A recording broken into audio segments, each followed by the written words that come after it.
Hello again, and welcome back to ChetFlux News. I am your humble host, ChetFlux, the greatest news anchor of all time. This is why I am covering the events of a children's card game instead of lesser stories like socioeconomics. When last we checked in on our hero, CrossFlux had just lost a match to Temple of the Black Lotus, thanks to a combination of excellent skills from Lotus and a shoddy performance by CrossFlux. Week 3 of the Sparkman Yugitube Dueling Tourney has just occurred, so let's see where CrossFlux now stands. But first, I would be remiss if I didn't thank the sponsors of this tournament: Orica Shop, Top Sleeves TCG, Aster's World, and Game Day Toys and Games. Not only that, but thanks to Sparkman for hosting and organizing this event. So, CrossFlux didn't fare too well with an aggressive strategy last time. Perhaps now he'll stick to something more up his alley. Wait, what's that noise? Oh no, I know that sound. Blast it all! CrossFlux is whipping out that infernal theme music again, and he's wearing that cringy costume. I swear, some people never grow up. Well, it seems our duelist fancies himself a Power Ranger, or whatever it's called. That means he's bringing Super Quants. His opponent, the mighty Demurer Tundra, is bringing an oldie but a goodie, Burning Abyss. Ah, a man of culture, I see. Dante's Inferno is one of my favorite classical literary works, and I can't believe a Japanese card game makes reference to it. Regardless, the stage is set. The night explodes. CrossFlux begins Game 1 with a loss of RPS. Does this signify a loss of the duel as well? Tundra sets 3 back row. A scary sight indeed. CrossFlux begins his first turn by normal summoning his Green Ranger. This would allow him to get a second monster on board, so Tundra quickly says no to that with a Solemn Strike. But CrossFlux isn't done yet. Since Green hit the grave, he can cycle a card, and his field is once again empty, meaning he can special Red Ranger from hand, adding back the green that was struck. He then hits Tundra for a humble 2,000 points of damage, before passing it over with a single back row of his own. Tundra begins by summoning his tour guide, which he drew off the top. Fearing an Xyz play, CrossFlux uses his set Imperm to shut down the guide's ability.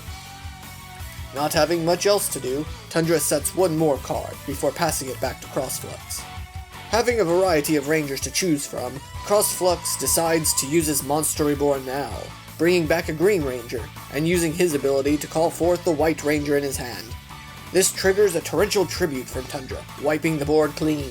But not for long, as all 4 of his Rangers get effects that trigger, not only replenishing CrossFlux's hand, but also keeping a monster on board. CrossFlux still hasn't used his normal summon, which he rectifies by dropping his Fairy Alphen, triggering a second torrential. Karyushin would be proud.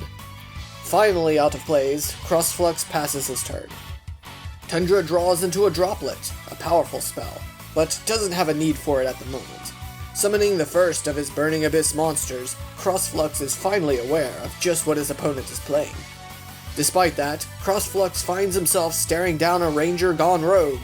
Hey, isn't the Green Ranger supposed to be the evil one? The Green Ranger and the White Ranger are the same person in the show. What? That's so confusing.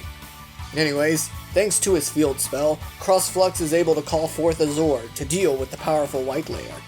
At this point, Tundra is out of gas and can't deal with the control options afforded to CrossFlux by his Zords, meaning that Game 1 goes to CrossFlux. CrossFlux sides out a few cards to deal with Burning Abyss specifically. Let's see if he's gotten any better at this process. Game 2 begins with Tundra once again opting to go first. It must be Deja Vu, as he sets 3 and passes. CrossFlux begins this game with a different starting Ranger. The first appearance of Blue Ranger allows him to search for the field spell. He led with the blue so that he could bait out an Ash, as his true play for turn comes from 1 for 1, fetching the Fairy Alphen. Using its effect, he gets to trigger several Ranger abilities. After activating his field spell, White Layer gets cut from existence, thanks to Tundra's trap. It was a good call, too, as White Ranger's Zord is a real menace. CrossFlux continues his turn by going into his Blue Zord so that he can start poking at Tundra's remaining back row. Torrential puts an end to the Zord, but not before triggering a quick effect. popping a set Wing Blast. CrossFlux ends his turn on an empty board. Let's see if Tundra can capitalize on it. He starts by summoning a tour guide. Luckily, CrossFlux had an Ash Blossom for such a move. Not having much else to do, Tundra swings for 1,000 and passes it over. CrossFlux is running low on Super Quants. He needs a way to get back into this game. It's a desperate move, but also his only move. He summons Alphen, knowing it will get spun thanks to a Wing Blast. This buys Tundra one more turn. Can he make something happen with it? Not exactly. He sets an excellent trap, but is otherwise unable to do anything than poke for 1,000. CrossFlux is up again. I wonder what he draws. This time, the Fairy's effect goes off, allowing CrossFlux to set up a Zord. Tundra opts not to use his trap to banish here. Makes sense though, as his monster was dead regardless, thanks to Magnaliger's quick effect. A top-decking situation is not where one wants to be, yet this is where Tundra finds himself. Once again drawing Droplet at an inopportune time, Tundra passes things over to CrossFlux, for quite possibly the final turn of the game.